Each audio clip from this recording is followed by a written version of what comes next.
الحمدللہ ان الحمدللہ نحمده ونستعینه ونستغفره ونؤمن به ونتوکل علیہ ونعوذ باللہ من شرور انفسنا ومن سیئات اعمالنا من يهده الله فلا مضل له ومن يضلله فلا هادي له واشهد ان لا اله الا الله وحده لا شريك له واشهد ان محمدا عبده ورسوله واعوذ باللہ من الشیطان الرجیم بسم اللہ الرحمن الرحیم قوا انفسکم واہلیکم نارا صدق اللہ العظیم۔ حضرات گرامی،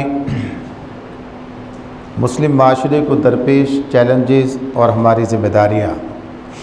اس عنوان سے گفتگو کرنے کا حکم ہوا ہے، اور آج کا یہ اجتماع قرآن مجید کی سورہ تحریم کی اس آیت کے اس ٹکڑے کے حوالے سے آپ کے سامنے رہا ہے، خاندانی نظام کی بہتری، درستی اور اس کے استحکام کے حوالے سے، اور یقینی طور پر ہماری ساری درستی اور سارا استحکام اسی میں ہے کہ ہم اپنے آپ کو اللہ رب العالمین کے بتائے ہوئے اس طریقۂ زندگی کے مطابق تیار کریں جو قرآن و سنت سے ہمارے سامنے رکھا گیا ہے۔ تو یہی بات کہ اللہ تعالیٰ اہل ایمان سے مخاطب ہیں اور ان سے یہ بات کہتے ہیں کہ تمہیں اپنے آپ کو اور اپنے اہل و عیال کو آگ سے بچانا ہے، بچاؤ اپنے آپ کو اور اپنے اہل و عیال کو آگ سے، یعنی آگ جہنم کی آگ سے۔ تو یہ ایک ہدف، صرف ایک ہدف نہیں بلکہ یوں کہیے کہ سب سے بڑا ہدف ہے کہ جو ہمارے سامنے ہے۔ تو اس میں بات چونکہ مسلم معاشرے کے حوالے سے ہے کہ مسلم معاشرے کو درپیش اس وقت چیلنجز کیا ہیں اور اس میں ہماری ذمہ داریاں کیا ہیں، یہ بات تو ہمارے سامنے ہی ہے کہ معاشرہ افراد سے مل کر بنتا ہے۔ ہر اجتماعیت کی بنیادی اکائی فرد ہی ہے، جیسے کہا افراد کے ہاتھوں میں ہے اقوام کی تقدیر، ہر فرد ہے ملت کے مقدر کا ستارہ۔ تو اب ملتیں افراد ہی کے ذریعے سے کامیابی سے ہمکنار ہوتی ہیں۔ جتنی بھی اجتماعیتیں ہوں، ان ساری اجتماعیتوں کا استحکام، ان کی کامیابی، ان کا تمام اپنے اہداف کی طرف پیش قدمی کرنا، یہ اسی وقت ممکن ہے جب کہ افراد جو اس اجتماعیت کا حصہ ہیں، جن پر وہ اجتماعیت مشتمل ہے، وہ افراد ذاتی طور پر فرد کی حیثیت سے اپنی ذمہ داری کو محسوس کرتے ہوں، ورنہ اجتماعیت یا معاشرہ خود بذات خود کوئی ایسی چیز نہیں ہے کہ ہم اسے کہیں کہ یہ جماعت یا یہ کوئی گروہ یہ آگے بڑھے گا، اس میں آگے بڑھنے کی خصوصیت و صلاحیت ہے۔ یقیناً جماعت کا اپنا مقصد ہوتا ہے، نصب العین ہوتا ہے، اس کا ایک نظریہ حیات ہوتا ہے جس پر وہ تشکیل پاتی ہے، اور اس میں وہی افراد جو کہ اس نظریے کو قبول کرتے ہیں یا اس نظریے کے حامل ہوتے ہیں، وہی افراد مجتمع ہوتے ہیں، اس پر مشتمل یہ اجتماعیت ہوتی ہے۔ تو یہ اپنی جگہ ایک واقعہ ہے، لیکن افراد کا معاملہ ہے تو اللہ رب العالمین نے بھی افراد یعنی فرد کی حیثیت سے ہی انسان کو مکلف اور مسئول قرار دیا، یعنی میں مکلف ہوں اپنی ذات کا، اور اللہ کے سامنے مجھے ذاتی حیثیت میں کھڑے ہو کر جواب دینا ہے۔ اللہ تعالیٰ مجھ سے آپ کے بارے میں نہیں پوچھیں گے اور آپ سے میرے بارے میں سوال نہیں کیا جائے گا، ہم سب اپنے اپنے حوالے سے اللہ تعالیٰ کے سامنے وہاں موجود ہوں گے اور ہم سے سوال کیا جائے گا، اور ہم سے ہماری استطاعت کے بارے میں ہمیں اسی کا مکلف قرار دیا گیا۔ تو ہر فرد سے اس کی اپنی ذات کے بارے میں سوال ہوگا۔ اس میں عورت اور مرد کی کوئی تخصیص نہیں ہے، یعنی خواتین بہنیں ہوں یا مرد حضرات بھائی ہوں، ان سب کا معاملہ اسی اعتبار سے کہ انہیں سب سے پہلے اپنی فکر کرنی ہے، اپنے بارے میں سوچنا ہے، اور اصل فکر ہی یہ ہے۔ یہ جو معاملہ اس کے بعد آتا ہے کہ جس میں یہ بات، یہ آیت جو میں نے پڑھی، قوا انفسکم واہلیکم نارا، اپنے آپ کو اور اپنے ساتھ اپنے اہل و عیال کو، یعنی ایک ذمہ داری خارج میں بھی آ گئی کہ جو گرد و پیش لوگ ہیں، افراد ہیں، یا یہ نبی اکرم صلی اللہ علیہ وسلم کا وہ ارشاد جو بھی آپ نے اس سے پہلے سماعت بھی کیا، کلکم راع وکلکم مسئول عن رعیتہ، یعنی اس میں بھی جو بات کہی گئی اس میں اس کا مطلب یہ ہے کہ میری ذاتی ذمہ داری میں، میری یعنی فرد کی ذاتی ذمہ داری میں اپنی اصلاح کے ساتھ یہ ذمہ داری بھی، یعنی یہ بات بھی شامل ہے کہ، اور بلکہ یوں کہا جائے کہ اپنی ذاتی اصلاح بھی مکمل طور پر اس وقت تک ممکن نہیں ہے جب تک کہ اپنے دائرہ اثر کو اپنا دائرہ کار نہ بنایا جائے. یعنی جو میرے دائرہ اثر کے لوگ ہیں، جنہیں کہا گیا کہ یہ تمہاری رعیت ہیں، یا جنہیں کہا گیا کہ یہ تمہارے اہل ہیں، یہ سارے کے سارے یعنی یہ کیا ہیں؟ یہ میرا دائرہ اثر، میرا دائرہ کار بن جائے. یعنی میں اپنا کام یہاں سے یہاں بھی کروں، بلکہ یوں کہیے یہاں بھی مجھے کام کرنا ہے، بلکہ کام یہیں سے شروع کرنا ہے، یہ بھی کہا جا سکتا ہے. تو یہ دائرہ اثر، دائرہ کار بنے، یہ میری ذاتی ذمہ داری ہے. اور جب یہ کام کیا جائے گا کہ میں اپنے دائرہ اثر میں،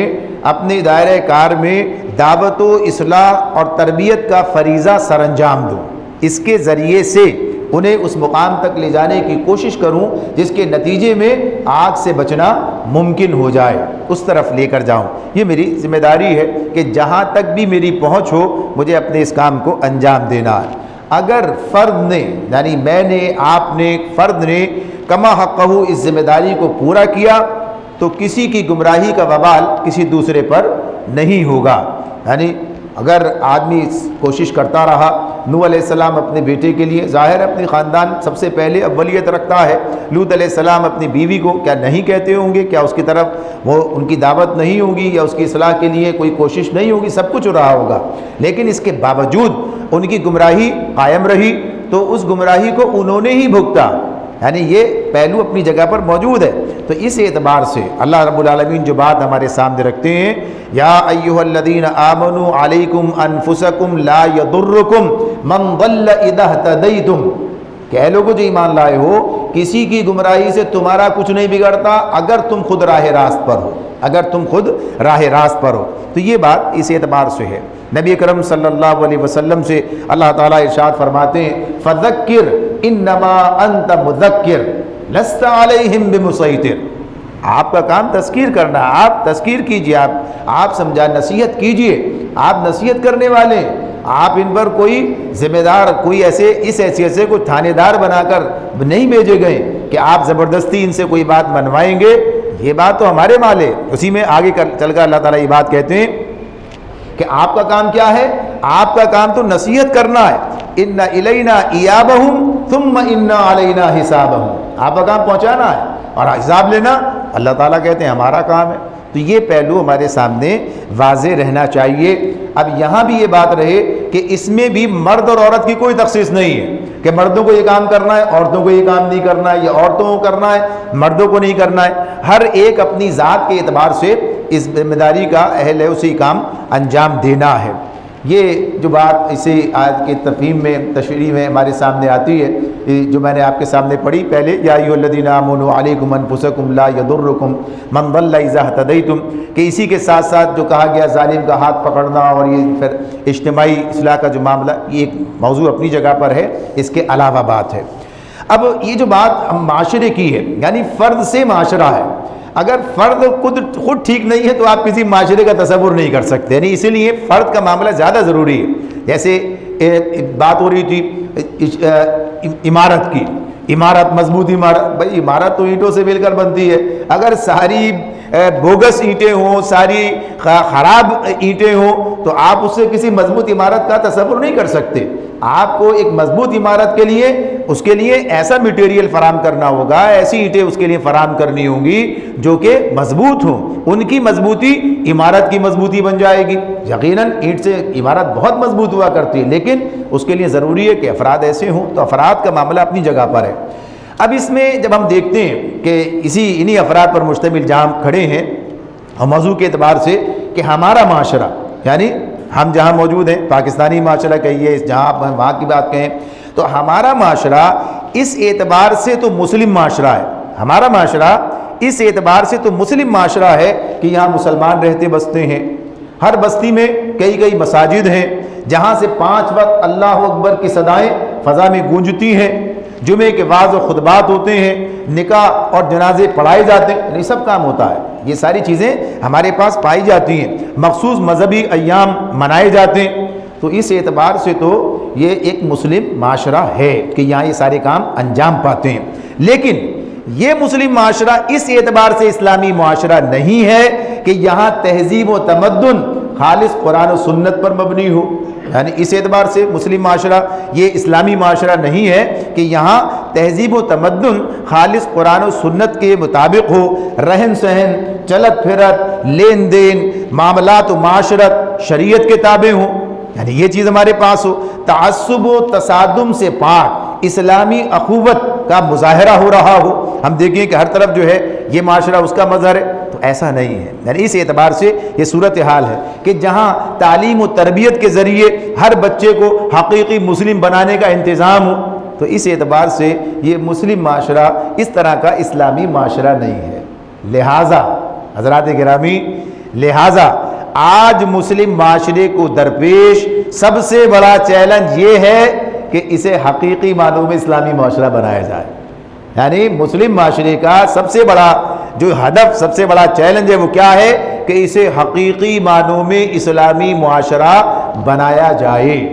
اور ظاہر ہے کہ اسلامی معاشرہ ہوگا تو یہ تمام چیزیں ہمارے سامنے ہوں گی۔ اسلامی معاشرہ جس سے ہم گویا کہ یہ رہنمائی حاصل کرتے ہیں کہ صحابہ کرام کا وہ معاشرہ جو نبی اکرم صلی اللہ علیہ وسلم نے تشکیل دیا، جسے انہوں نے قائم رکھا، اور جس طرح سے وہاں کے سارے کام ہمارے سامنے آتے ہیں، تو اس طرح سے جب ہم دیکھتے ہیں کہ یہ سب سے بڑا ہمارا ہدف ہے، سب سے بڑا چیلنج ہے کہ اس معاشرے کو واقعی اسلامی معاشرہ بنا دیا جائے۔ اب اس زمن میں دیگر ذیلی اہداف ہیں جو آج خود ایک چیلنج بن کر سامنے آ گئے ہیں، یعنی یہ اس کے ساتھ ساتھ یعنی سے جڑی ہوئی چیزیں ہیں جن کے ذریعے سے معاشرہ ٹھیک ہوتا ہے، تو یہ سب کے سب خود اپنی جگہ پر الگ الگ ایک بہت بڑا چیلنج بن کر ہمارے سامنے آتے ہیں کہ جو صورتحال آج ہمارے معاشرے کی ہے، جو بگاڑ یہاں پر موجود ہے۔ اس معاملے میں سب سے پہلی بات ہمیں اپنے سامنے یہ رکھنی چاہیے کہ یعنی اسے ذرا جملہ معترضہ کے طور پر، یعنی بیچ میں درمیان میں یہ بات کہ جو ہمارے اجتماعات ہوتے ہیں، یہ اجتماعات برائے اجتماعات نہیں ہونے چاہیے۔ یعنی بعض اوقات ایسا محسوس ہوتا ہے ایک اجتماع ہم نے طے کیا، ایک اجتماع منعقد ہوا، اس اجتماع کے لیے بڑی تیاریاں کی گئیں، منتظمین نے اپنی تیاری کی، مدعوین نے اپنے طور پر وقت نکالا، سب یہاں پر جمع ہوئے، الحمدللہ اجتماع منعقد ہوا، اجتماع ٹھیک طریقے سے ہو گیا، اجتماع برخاست ہو گیا، سب مطمئن شادہ و فرح واپس ہو گئے، یا اگر کچھ کمی کسر رہ گئی تو کچھ تھوڑی سی تنقید، محاسبہ، کچھ بات، یہ اس کے بعد کام ختم ہو گیا۔ اجتماع کو کوئی یعنی یہ تو ایک محرک ہے، تحرک کا ذریعہ ہے، یعنی یہاں سے کچھ لے کر اٹھنا، کچھ چیزیں طے کرنا، کچھ منصوبے بنانا، کچھ اس کا نتیجہ نکلنا، کسی آدمی کے اندر کسی تبدیلی کا واقع ہونا، اس نے کوئی فیصلہ کر کے اٹھنا، یعنی یہ چیزیں ہونی چاہیے، فرد کی حیثیت سے بھی اور اجتماعیت کی حیثیت سے بھی۔ یعنی تنظیم بھی، اس معاملے تنظیم سے مراد یہی ہے کہ جو تنظیم کے افراد، وہ افراد جو یعنی فیصلہ کرنے کی جن کے پاس ذمہ داری ہے، یا جو اس کو لے کے چلنے کی ذمہ داری ہے، وہ یا خود آپ افراد بھی اس بات سوچیں اور کوئی چیز طے کریں اور ان تک لے کر جائیں۔ بات ہو کہ ہاں اس سلسلے میں اب ہم نے آج جو اجتماع ہوا جس سے ہم نے یہ چیزیں اخذ کی کہ ہمیں یہ کام کرنے چاہیے، یا تو یہ کہ ہم سارے کام بالکل ٹھیک ٹھیک کر رہے ہیں، جیسے جو کام میں آگے عرض کرنے لگا ہوں اس لیے پہلے ہی بات رکھی ہے، ہم یہ سب کام بالکل ٹھیک ٹھیک کر رہے ہیں، لہذا ٹھیک ہے، ایک یہ مزید تذکیر کا کام ہو گیا، مزید اس بات ہو گئی کہ یاد دہانی ہو گئی، کہیں نہیں تھا تو وہ یاد دہانی ہو گئی۔ لیکن اگر یہ کام اس طرح نہیں ہو رہے جس طرح ہونے چاہیے، باتیں تو وہی ہیں، کام تو ہمارا وہی ہے، ہدف تو ہمارا ایک ہی ہے جو ہم شروع سے اپنے سامنے رکھتے ہیں، اور اس سلسلے میں جو راستہ ہے وہ بھی ایک ہی ہے، اس کے کام بھی ایک ہی ہیں، لیکن یہ ہمیں دیکھنا ہے کہ اس حوالے سے ہم اس مقام کہاں کھڑے ہیں۔ یعنی اجتماعیت اس سے الگ بھی جو لوگ بہرحال مسلمان معاشرہ، سارے کے سارے لوگ مسلمان ہیں، سب کی ذمہ داری ہے، چاہے وہ کسی جماعت کا شعوری حصہ ہو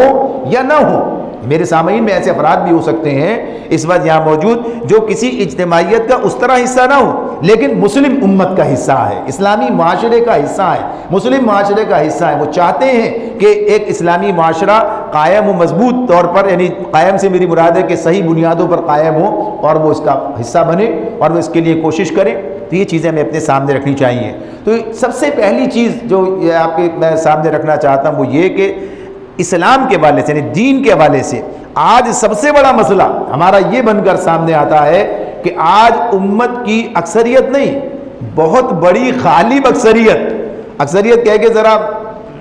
تسلی نہیں ہوتی، اس لیے کہ لوگ کہتے ہیں 51% بھی اکثریت ہوتی ہے 49 کے مقابلے میں، لیکن جہاں 99% اور 1% کا معاملہ ہے تو آدمی کیا کہے یعنی اس معاملے میں. لیکن ہے تو بہرحال یہی، ایسا نہیں ہے کہ بالکل ہی کچھ بھی نہیں ہے، الحمدللہ بہت کچھ ہے، لیکن وہ اتنا نہیں ہے کہ جس پر کوئی اطمینان اور تسلی انسان کو حاصل ہو کہ دین سے ناواقفیت کا معاملہ، دین سے ناواقفیت کا معاملہ،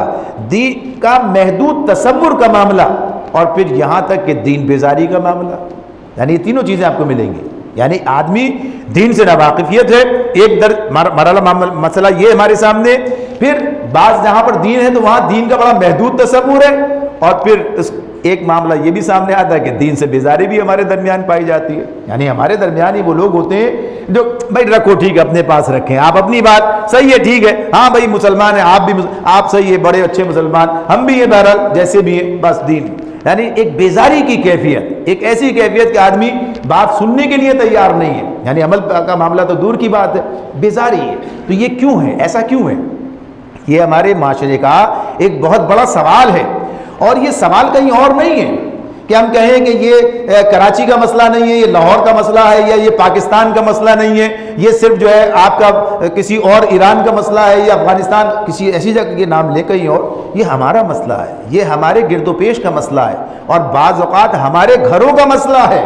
بعض اوقات ہمیں گھر میں ہی اس صورتحال کا سامنا کرنا پڑتا ہے کہ ہمارے گھروں میں ہمارے بھائی بہن، ہمارے بچے، ہمارے ازواج، یعنی ان کا معاملہ سامنے ایسا آ جاتا ہے کہ وہاں دین سے ناواقفیت ہے، یا دین سے گویا کہیے کہ محدود تصور ہے. وہی بات کہ کچھ چیزیں، اور اسی کے ساتھ ساتھ یہ کہ بعض اوقات پھر اسی کے نتیجے میں دین بیزاری کا معاملہ بھی سامنے آ جاتا ہے. تو ایسا کیوں ہے، ایسا کیوں ہے؟ یعنی اگر ہم اس بارے میں سوچیں، غور کریں کہ ہمارے ہوتے ہوئے جو دین کی بات کر رہے ہیں، جو دین کا واضح تصور رکھتے ہیں، جو دین کا درست تصور کی بات کرتے ہیں، ان کے اپنے گرد و پیش میں، یا ان کے اپنے خاندان میں، یا ان کے اپنے گھر میں ایسا نہیں ہے تو کیوں نہیں ہے؟ یعنی یہ بات ہے. اب اسی میں یہ بات کہ اگر اسی کے ساتھ دوسرا پہلو جوڑ لیں ہم، یعنی اسی مقام پر لے لیں اولاد کا، نئی نسل کا مسئلہ. یعنی اس وقت جو نوجوان نسل کا مسئلہ ہے کہ نوجوان نسل جس درجے میں بگاڑ کی طرف جا رہی ہے، یعنی گویا کہیے کہ ہمارا آشیانہ اب اس صورتحال کا شکار ہے کہ کوئی اس کے لیے پائیداری کا تصور نہیں. یعنی جس شاخ پر آشیانہ ہے، یعنی جو ہمارے بعد آنے والے لوگ ہیں جنہیں اس معاشرے کی باغ ڈور سنبھالنی ہے،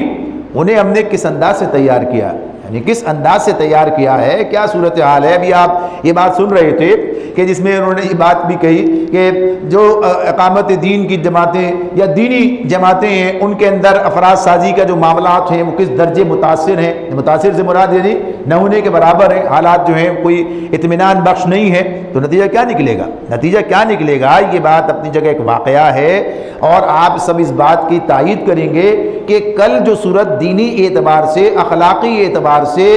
تربیت کے حوالے سے جو ہمارے معاشرے کی تھی وہ آج نہیں ہے، وہ آج نہیں ہے. اور ہم اس کی توقع اس لیے مزید بہتر نہیں کر سکتے کہ آج جو نوجوان نسل بل کر آگے آ رہی ہے، خود ہمارے گھروں کے اندر جہاں خود ایسے جو دینی شخصیتیں ہیں ان کے گھروں کے اندر جو نسل آگے آ رہی ہے وہ ان تینوں حوالوں سے ہمارے سامنے ہے. کہیں دین کا علم ہی نہیں ہے، کہیں محدود معاملہ ہے، کہیں دین بیزاری ہے. تو کیسے وہ اس کا بوجھ اٹھا سکیں گے، کیسے یہ معاملہ کریں گے؟ تو یہ تو اس سے بھی بڑا چیلنج بن کر سامنے آتا ہے کہ ہمارے گھروں میں یہ کام کیسے ہو. تو اس معاملے میں ان تک دین کی صحیح ان کا فہم ان کو دینا. آپ دیکھیے ہمارے پاس تو الحمدللہ ایک بہت بڑا عظیم الشان لٹریچر موجود ہے، قرآن مجید موجود ہے، اس کی تفسیر موجود ہے، اس سے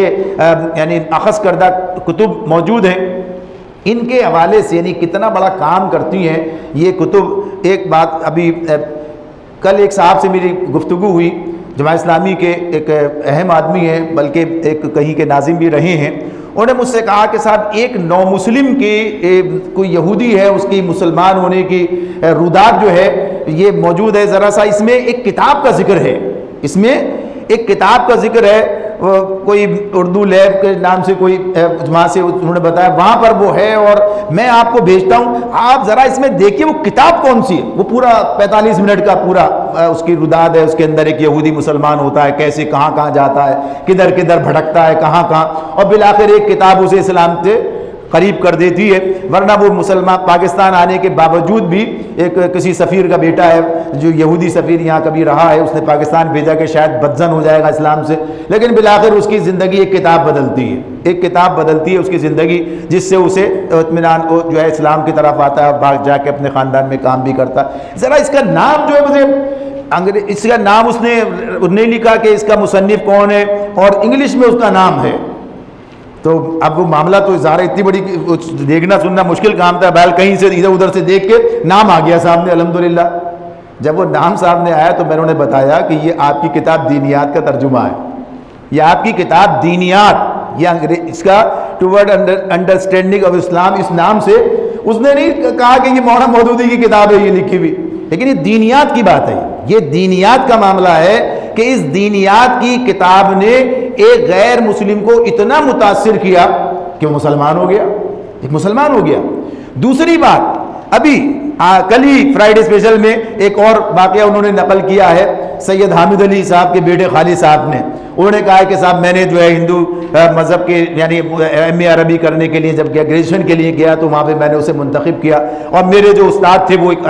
ہندو تھے، اور انہوں نے ہندو دھرم پر کافی یہ ساری باتیں، اس میں آخر میں جو انہوں نے بات کی ہے یعنی اسی حوالے سے کہ کیا اس کا نتیجہ ہے، وہ کہتے ہیں کہ وہ جب ہمیں پڑھاتے تقابل ادیان یا مذاہب کے بارے میں بات ہو رہی ہے تو جب اسلام کے بارے میں بات کرنے لگے تو وہ ایسی انہوں نے باتیں کی جو مناسب نہیں تھی، جو اسلام میں تھی بھی نہیں، تعصب کی بات بھی تھی، ہندو تھے۔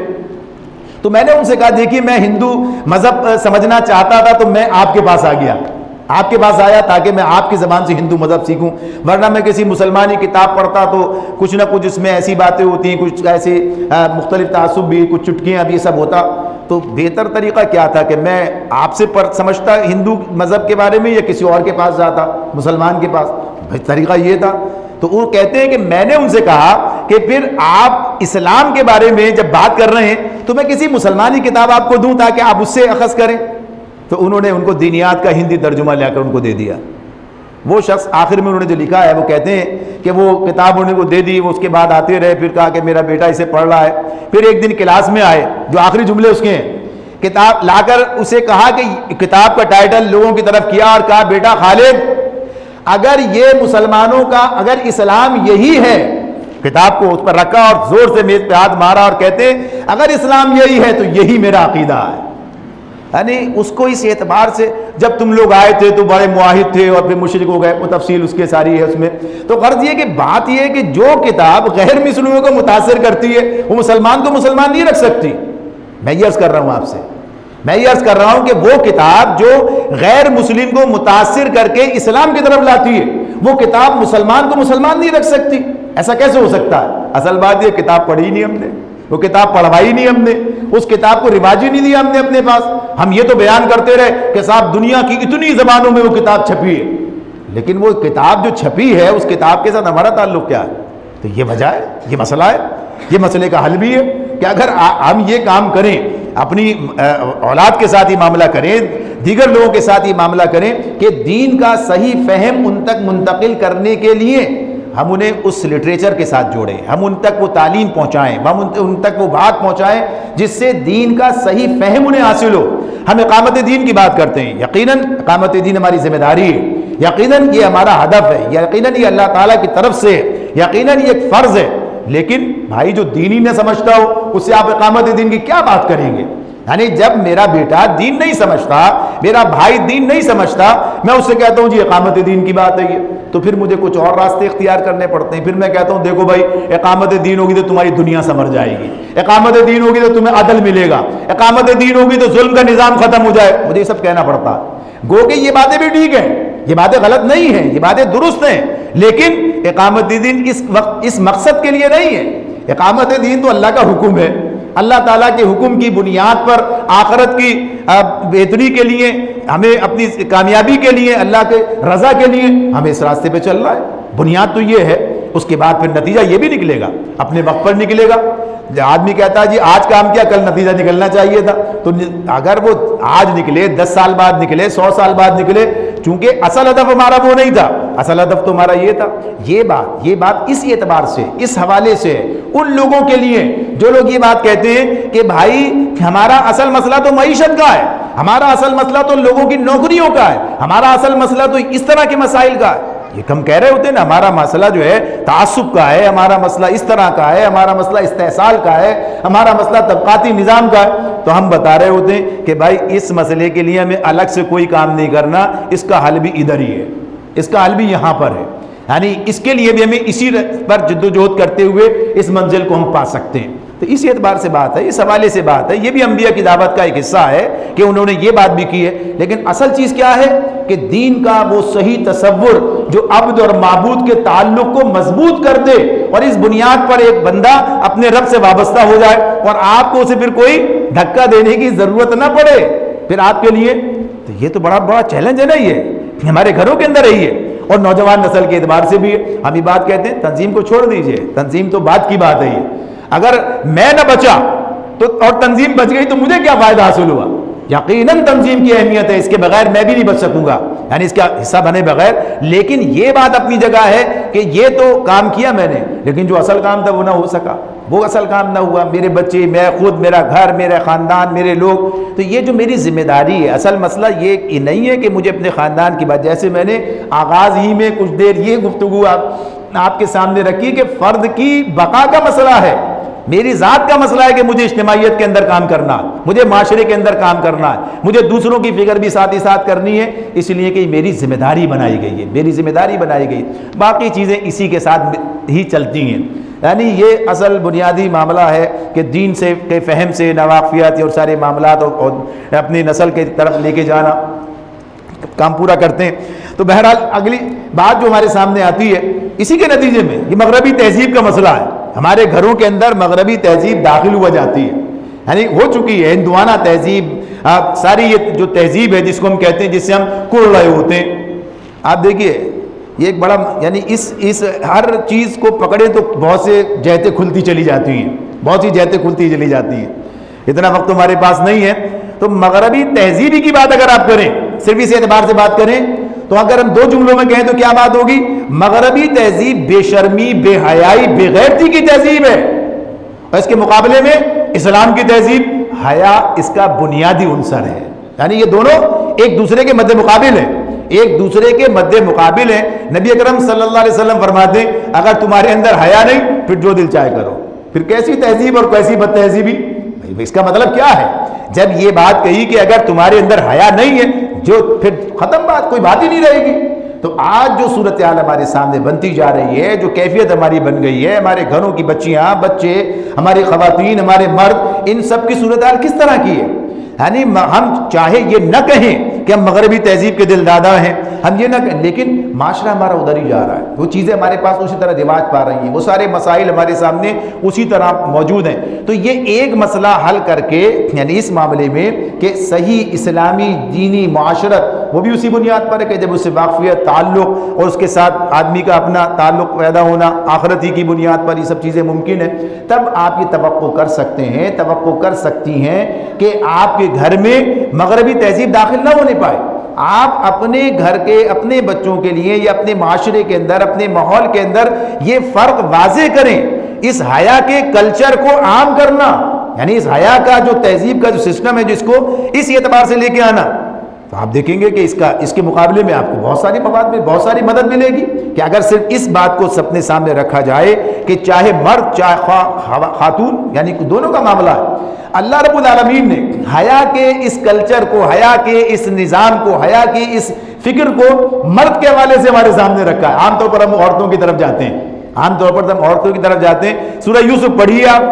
سورہ یوسف میں کیا چیز ہمارے سامنے آتی ہے؟ تو مرد عورت کی تخصیص نہیں ہے، کوئی ایسی بات نہیں ہو رہی ہے، لیکن بات کیا ہے؟ وہاں پر ہمارے سامنے اللہ رب العالمین نے یہ بات رکھی ہے کہ کس طریقے سے اس تہذیب، یعنی اس کا پوری تفہیم پڑھیے اس کے اندر، یعنی جہاں پر وہ سارا واقعہ پورا سامنے آتا ہے، کس طرح سے دعوت اور گناہ اور سارے معاملات کہ اس تہذیب کے حوالے سے کوئی آج نئی بات نہیں۔ مولانا کے الفاظ کیا ہیں؟ ان کا جملہ ہے یہ اس مقام پر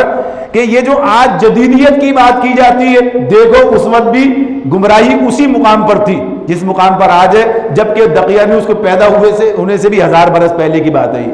تو یہ جو چیز ہے یا یہ جو حیا ہے، یہ حیا جو ہے مردوں کے اندر بھی درکار ہے، یہ خواتین کے اندر بھی درکار ہے، اور اصلاً مردوں کا معاملہ زیادہ ہے عورتوں سے۔ ہم شکایت کرتے ہیں عورتوں کے حوالے سے، بھئی خواتین کا نظام ایسا ہو گیا، خواتین کے معاملات ایسے ہیں، گھروں کے اندر معاملات ایسے ہیں، اور لوگ اپنی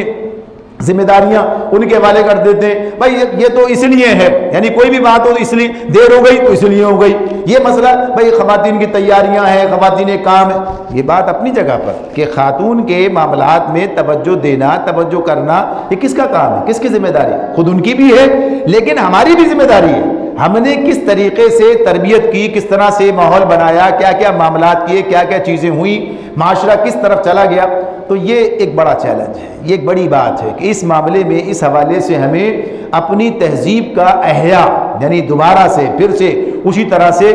اپنے کرنے کی ضرورت ہے کہ اسلامی تہذیب یعنی حیا والی تہذیب جو ہے، یہ مغربی تہذیب، ہندوانہ تہذیب سب اس کے ساتھ جائیں گی۔ پھر معیار زندگی کا فتنہ، معیار زندگی کا فتنہ، آج آپ دیکھتے ہیں معیار انسانیت کی بات نہیں ہے انسان کے سامنے، معیار زندگی کا مسئلہ ہے۔ ویسے تو یہ بھی ایک بڑی بات ہے، اس کا مسئلہ بھی یہی ہے کہ عام طور پر جب اس کی بات ہوتی ہے تو لوگوں کا خیال ذہن یہ ہوتا ہے کہ بھئی معیار زندگی کا مطلب پھر یہ ہوا کہ ہم اپنی زندگی کا جو اسٹیٹس اور جو ہمارا طریقہ کار یہ کس مقام پر لے کے جائیں، کہاں لے کے جائیں۔ جو چیز اس کے اندر فتنہ بنی ہے، یعنی معیار، کوئی معیار تو اچھی چیز ہوتی ہے، معیاری چیزیں آپ کہتے نہیں، غیر معیاری نہیں، معیاری بات کرتے ہیں۔ بنیادی طور پر یہ جو چیز یہاں پر مسئلہ بنتی ہے، یہ چیز یہاں پر ہمارے لیے ایک پریشانی کی کیفیت پیدا کرتی ہے، وہ اس اعتبار سے ہے کہ لوگوں کے اندر حرص کی کیفیت پیدا ہو جائے، حرص کی۔ اسلام اس کے لیے اپنی اصطلاحات وضع کرتا ہے، اپنی اصطلاحات ہمارے سامنے رکھتا ہے کہ یہ اصطلاحات ہیں۔ حرص اگر کسی کے اندر پیدا ہو جائے تو پھر کوئی علاج نہیں ہے، یعنی یہ لا علاج مرض ہے، کہیں نہیں رکے گا یہ۔ یعنی معیار زندگی کی جو دوڑ ہے، اس کے لیے آپ یہ کہہ سکتے ہیں اس کے لیے حرص کا معاملہ، ورنہ ظاہر سی بات ہے کہ اللہ تعالیٰ نے خود لوگوں کے اندر تفاوت رکھا ہے،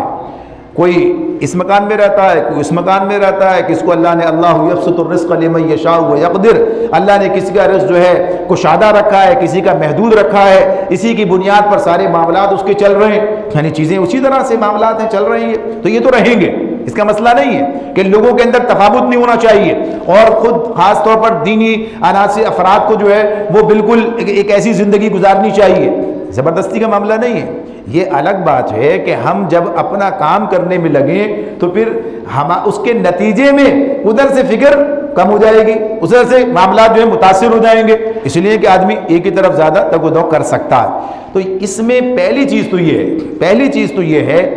اگر کسی ضرورت، ایک تو ضرورت اور تعیش کا فرق ہمارے ذہنوں میں واضح رہنا چاہیے۔ ایک ضرورت ہوتی ہے، ایک تعیشات کی بات ہوتی ہے کہ کچھ چیزیں جو ہیں وہ عیش و عشرت کی ہوتی ہیں، ٹھیک ہے، جو چیزیں حرام نہیں ہیں، جو چیزیں حرام نہیں ہیں ان سے آپ کو منع نہیں کیا گیا ہے، وہ چیزیں آپ استعمال کر سکتے ہیں، لیکن اس کی حد کیا ہے؟ جب کوئی چیز آپ کے اصل کام کو متاثر کرنے لگے، جب آپ یہ دیکھیں کہ میری بنیادی ضروریات کے بعد اب میں نے اپنا وقت، ظاہر ہے یہ وقت مجھے درکار ہے کسی کام کے لیے، کوئی تو آدمی پیمانہ مقرر کرے گا نا، کوئی چیز تو طے کرے گا۔ ایک آدمی ہے وہ کہتے ہیں صاحب میں 2 نوکریاں کرتا ہوں، 15 گھنٹے یعنی 15 گھنٹے کام کرتا ہوں اور اس کے بعد کسی کام کا نہیں رہتا ہوں، بس ختم ہو گئی بات۔ کس لیے کرتا ہوں؟ یہ اس لیے کرتا ہوں تاکہ بھائی کچھ ذرا اپنے، ظاہر آپ دیکھیں صاحب یہ ہمارے معاشرے کے اندر سب لوگ کدھر جا رہے ہیں، ہم کدھر جا رہے ہیں، اپنے بچوں کے لیے، اپنے ان کے لیے، اپنے فلاں کے لیے، حالانکہ وہی بچے اس کی شفقت سے محروم ہیں، اس کی تربیت سے محروم ہیں، اس کے ساتھ تعلق سے وہ جو ہے کہیے کہ محروم ہے۔ تو یہ چیزیں جب کوئی بڑا مسئلہ بن جائیں جس اعتبار سے اور خصوصیت کے ساتھ، یہ جو ذمہ داری ہماری ہے دین کے اعتبار سے، اور یہ ساری کی ساری اسی پہلو سے کہ جب یہ متاثر ہونے لگے تو سمجھ لیجئے مسئلہ پیدا ہو رہا ہے۔ آج مردوں کے ساتھ خواتین بھی کام کرنے کے لیے تیار ہیں، کس لیے تیار ہیں؟ پورا نہیں ہوتا ایسا، پورا نہ ہونے سے مطلب مراد کیا ہے؟ اس سے مراد یہی ہے کہ جو ہماری خواہشات ہیں وہ پوری نہیں ہوتی ہیں، وہ پوری نہیں ہوتی ہیں، ورنہ یہ معاملہ اس اعتبار سے نہیں ہے کہ کتنا کیا ہونا چاہیے، یہ تو غنا کے معاملے میں جو غنا کا اصل تصور دیا وہ کیا ہے، یعنی حرص کے مقابلے میں قناعت ہے، حرص کے مقابلے میں کیا چیز آتی ہے جو اسلام کہتا ہے؟ قناعت کہتا ہے۔ قناعت کیا ہے؟ جو اللہ تعالیٰ نے دیا اس پر آدمی مطمئن ہے، راضی ہے، یعنی جس طرح سے ایک مناسب کوشش تو کرنی ہے لیکن مناسب کوشش. وَلَا تَتَمَنَّوْا مَا فَضَّلَ اللَّهُ بِهِ بَعْضَكُمْ عَلَىٰ بَعْضٍ. اللہ تعالیٰ کہتے ہیں کہ نہ تمنا کرو ان چیزوں کی جو تم میں سے بعض کو بعض پر فوقیت کے اعتبار سے دی گئی. کوشش اپنی جگہ ہے اپنے لیے. وَاسْأَلُوا اللَّهَ مِنْ فَضْلِهِ, اللہ سے اس کا فضل طلب کرتے رہو. لیکن یہ کیفیت کا پیدا ہو جانا یہ انسان کو بھی یعنی اس کا میدان کار بدل دیتا ہے, یعنی کوشش کا میدان بدل دیتا ہے. اب میری کوشش کا میدان یہ ہے, ظاہر سی بات ہے, ہاں میں اس میدان میں اپنا جو اصل میدان ہے, اور وہ میدان کیا ہے, وہ میدان ہے جو اللہ تعالیٰ نے میرے حوالے کیا ہے, جو ذمہ داری میری لگائی ہے دنیا کے اندر, مجھے جس مقصد کو دے کر بھیجا گیا ہے, اقامت دین کی صحیح جہد کے لیے جس کے لیے مجھے اپنی ذمہ داری ادا کرنی ہے, اس میدان میں رہتے ہوئے اس شعبے میں جو کام میں کر سکتا ہوں کروں گا. لیکن یہ متاثر ہو جائے اور اصل شعبہ میرا صرف یہ بن کے رہ جائے کہ ہاں میں کتنا کما سکتا ہوں, تو پھر یقیناً ایسا ہی ہوگا, پھر کوئی بات اس کے لیے نہیں ہوگی. تو اصل غنا یہ ہے کہ آدمی اس سے بے نیاز ہو جائے, یعنی دولت کے معاملے سے اس اعتبار سے ہے تو بھی ٹھیک ہے اور نہیں ہے تو بھی ٹھیک ہے. اگر بہت کچھ ہے تو بھی اسے متاثر نہیں کرتا, اور اگر کم ہے تو وہ بھی اسے متاثر نہیں کرتا. تو یہ بھی ایک بڑا موضوع ہے, بڑا اس کا معاملہ ہے اس اعتبار سے کہ یہ چیز جو ہے اللہ رب العالمین نے ہمارے سامنے رکھی ہے کہ حرص سے انسان کو بچایا جائے. یہ وہ کیفیت ہے جو اسے غیر مطمئن بھی کرتی ہے اور اس کا میدان بھی بدل دیتی ہے, وہ اس میدان کے بجائے کسی اور میدان کا آدمی بن جاتا ہے, یہ کیفیت اس کے ساتھ ہو جاتی ہے. تو یہ معاملہ اب اس میں میرا خیال ہے سمیٹ ہی لیتے ہیں, وقت ہوا چاہتا ہے نماز کا بھی ہمارے سامنے. تو اب اس معاملے میں, اس کیفیت میں, اس صورتحال کے اندر اور بھی چیزیں ہو سکتی ہیں. تعلیم کا معاملہ ہے, تربیت کے حوالے سے بات ہے. سب سے بڑھ کر اس معاشرے کو اسلامی معاشرہ بنانے کی راہ میں رکاوٹ کون سی چیز ہے؟ فرد کے علاوہ وہ ریاست ہے, حکومت ہے. یعنی اس کا معاملہ ہے اس اعتبار سے کہ ریاست یعنی حکومت جو ہے اپنی ذمہ داریاں پوری کرنے کے لیے کسی طور آمادہ نہیں ہے. ایک طرف بنیادی ضروریات زندگی جو ہیں اس کا حصول کثیر آبادی کے لیے مشکل تر ہو گیا, یہ اپنی جگہ ایک واقعہ ہے, اپنی جگہ ایک بات ہے. اور دوسری طرف طبقاتی نظام کو فروغ بھی دیا جا رہا ہے, یعنی کسی کی تنخواہیں وہاں آسمان میں پہنچی ہوئی ہیں. پھر جو کہیے کہ بدعنوانی کو تحفظ حاصل ہے, اس کے نتیجے میں پھر یہ چیزیں صورتحال سامنے آتی ہے. تو معاشرے کے اندر ایک بگاڑ پیدا ہوتا ہے, تو اس بگاڑ کو ختم کرنے کے لیے اس بات پر بھی کام کرنا ضروری ہے. یہ بھی ایک چیلنج ہے ہمارے سامنے, یہ بھی ایک مسئلہ ہے ہمارے سامنے. اس اعتبار سے یہاں وہ بھی جو اپنی بنیادی ذمہ داریاں ہیں, یعنی جو ریاست اپنی بنیادی ذمہ داریاں جسے ادا کرنی چاہیے, جس کے نتیجے میں آپ اپنے میدان میں بہتر طور پر کام کر سکیں. بھائی تعلیم کا مسئلہ ہے, صحت کا مسئلہ ہے, یعنی بنیادی ضروریات جو آپ کی ہیں ان کی فراہمی جس کی ذمہ داری ہے, اور دیگر معاملات جو اس کے حوالے ہیں. تو یہ تمام مسائل اس کی وجہ یہی ہے. تو یہ جو پہلو ہے, یہ پہلو بھی اپنی جگہ پر ایک بڑا اہم مسئلہ ہے کہ اس حوالے سے بھی ہمیں اپنی جدوجہد, اپنی کوشش کو جاری رکھنا ہے. لیکن خصوصیت سے جو پہلو جو ہمارے سامنے رہا اسے اپنے سامنے رکھنے کی بات ہے. اور پھر اسی میں خود اپنی ذات کے اعتبار سے, یعنی سمیٹ کے ہوئے اس طرف آ جاتے ہیں کہ جو چیزیں میں نے آپ کے سامنے رکھی, اب اپنی نوجوان نسل کے اعتبار سے, اپنے گھر کے اعتبار سے, اپنے معاشرے کے اعتبار سے جو میں کر سکتا ہوں. ہماری ایک دعوت ہے, ہماری دعوت 3 نکات پر مشتمل ہے. ٹھیک ہے, تو یہ ہمیں جو کرنا اس میں ہمارے کرنے کے لیے حوالے سے جو بات ہے, ہمیں اس دعوت کا عملی نمونہ بننا چاہیے. یعنی دعوت کے جو نکات ہیں ازبر ہونے چاہیے اور اس پر عمل پیرا ہوں گے. جب ظاہر سی بات ہے کہ یعنی یہ بات ہم کہتے ہیں نا کہ جو مسلمان ہے یا بنا ہے, یعنی کوئی نو مسلم ہے اس کی بات وہ تو یہاں کوئی نہیں ہے, یہاں ہم نے کام نہیں کر رہے, آج کل کام ہی ختم ہے یہ. تو جو مسلمان ہے اسے اپنی پوری زندگی میں اللہ اس کے رسول کی اطاعت کرنی چاہیے, انبیاء علیہ السلام کی پیروی کا اختیار کرنی چاہیے. یہ ہے نا بات, یہ اور دوسری چیز کیا ہے, یہ زیادہ اہم مسئلہ ہے, یہ زیادہ اہم ہے. تو اپنی دعوت کا ایک مظہر بننا, لیکن اس میں سے جو دوسرا جو نقطہ ہے, اور وہ نقطہ کیا ہے کہ اپنی زندگی سے تناقض کو خارج کیجئے. یہ تناقض ذاتی زندگی سے لے کر گھریلو زندگی, جماعتی زندگی, ہر ایک کے اندر پایا جاتا ہے. یہ تناقض کا جو مسئلہ ہے, اور تناقض کی تشریح آپ خود جانتے ہیں، دیکھیں پڑھ چکے ہیں آپ نے اگر کتاب پڑھی ہے تو یقیناً یہ پڑھا ہوگا آپ نے کہ آدمی کا عمل ایک معاملے میں کچھ ہے اور دوسرے معاملے میں اس کے برعکس کچھ اور ہے. یعنی کچھ اور سے مراد کیا؟ اس کے برعکس کچھ اور، اس کے برعکس ہے کچھ اور ہے، یہ مراد ہے اس سے. تو ایک معاملے میں تو ہم بہت زیادہ جذباتی ہوتے ہیں، ایک معاملے میں تو ہماری حساسیت بہت زیادہ ہوتی ہے، اور دوسرے معاملے میں جو کہ وہ بھی دین کا معاملہ ہے، وہ بھی ہماری ذمہ داری ہے، اس معاملے میں ہماری بے حسی قابل دید ہوتی ہے. یعنی اس معاملے میں پھر ہمارا تغافل جو ہے، ہماری غفلت جو ہے وہ قابل دید ہوتی ہے. یعنی یہ معاملہ ہے. تو اپنی زندگی سے اس تناقض کو دور کیا جائے. جب تک ہم اپنی زندگی سے اس تناقض کو دور نہیں کریں گے، اس وقت تک ہم نہ خود اپنے بچوں کے لیے، اپنے گھر والوں کے لیے کوئی آئیڈیل بن سکیں گے، نہ ہم انہیں کوئی ایسا پیغام دے سکیں گے، ان کے اندر کوئی تبدیلی لا سکیں گے، ان کے لیے کوئی ہم ایک نمونہ بن سکیں گے کہ جو ان کے لیے مفید ہو. اس کے لیے ضروری یہ ہے کہ ہم اپنی زندگی سے تناقض کو نکالیں. تو اگر آج کی بات کو میں سمیٹوں اور آپ سے کہوں کہ آپ کے سامنے جو میں نے گزارش رکھی ہے وہ کیا ہے، تو پہلی بات تو یہ ہے کہ ہمیں جتنی باتیں میں نے عرض کی ہیں، چاہے وہ دین سے ناواقفیت کی بات ہو، دین سے محدود واقفیت کی بات ہو، دین بیزاری کی بات ہو، اس کا سب کا حل کیا ہے؟ دین کا صحیح فہم منتقل کرنا. یہ کام ہمیں کرنا ہے. ایک کتاب دینیات کی مثال دی ہے، درجنوں کتابیں موجود ہیں جو دین کا صحیح فہم درجہ بدرجہ انسان کے اندر پیدا کرتی ہیں. تو یہ کام ہمیں اپنے بچوں پر لازماً کرنا ہے، خود اپنے حوالے سے، اپنے بچوں کے حوالے سے، نوجوان نسل کے اعتبار سے، کہ ایک نوجوان نسل کی تیاری ایک بہت بڑا چیلنج ہے، جو بہرحال ان خواتین کو اور ان مردوں کو ہی اس چیلنج کا جواب دینا ہے، اس کو قبول کرنا ہے، اس کام کو کرنا ہے. یہ کیسے کیا جائے یہ کام؟ بہرحال یہ ہے ایک سوال ہے اپنی جگہ پر، کیسے کیا جا سکتا ہے؟ تو یہی گھروں کے اندر اپنے ساتھ تعلق پیدا کر کے، تعلق قائم کر کے، چھوٹے بچوں کی سطح پر خواتین کام کریں، انہیں باقاعدہ منتقل کیا جائے مردانہ نظم کی طرف. یعنی اس کے بعد، اس عمر کے بعد کہ بھئی اتنے بچے ادھر منتقل ہوتے ہیں، پھر وہاں یہ کام انجام دیا جائے. تو غرض یہ کہ یہ ایک کام تو ہمارا یہ ہے. دوسری بات ہے کہ ہمارے گھروں میں یہ بے حیائی کی تہذیب کا کوئی تصور نہیں ہے، اس کو اپنے گھروں سے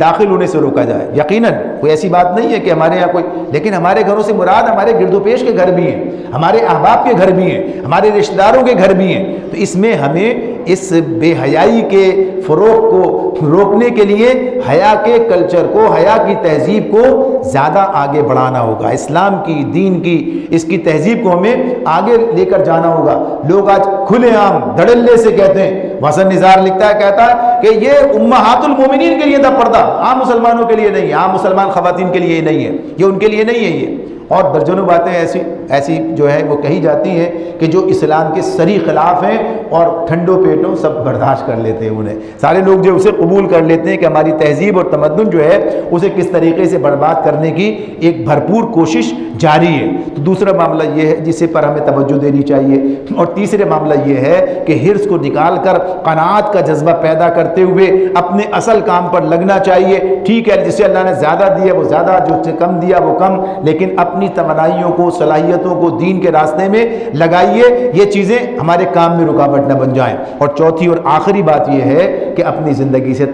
تناقض کو نکالا جائے، اپنی زندگی سے تناقض کو نکالا جائے. جہاں تک حکومتی معاملات کا تعلق ہے، وہ تو جس درجے میں ہم کر سکتے ہیں اس درجے میں بات ہو رہی ہے، وہ اپنی جگہ پر ہے. لیکن یہ سب چیزیں اسی وقت جو ہے نتیجہ خیز ہو سکتی ہیں جب یہ تینوں چاروں کام ہم خود اپنی ذات کی حیثیت سے انجام دیں، تو یقیناً اس کا نتیجہ ہم دیکھ سکیں گے. اللہ تعالیٰ ہمیں سمجھنے اور عمل کرنے کی توفیق عطا فرمائے. وآخر دعوانا ان الحمد للہ رب العالمین.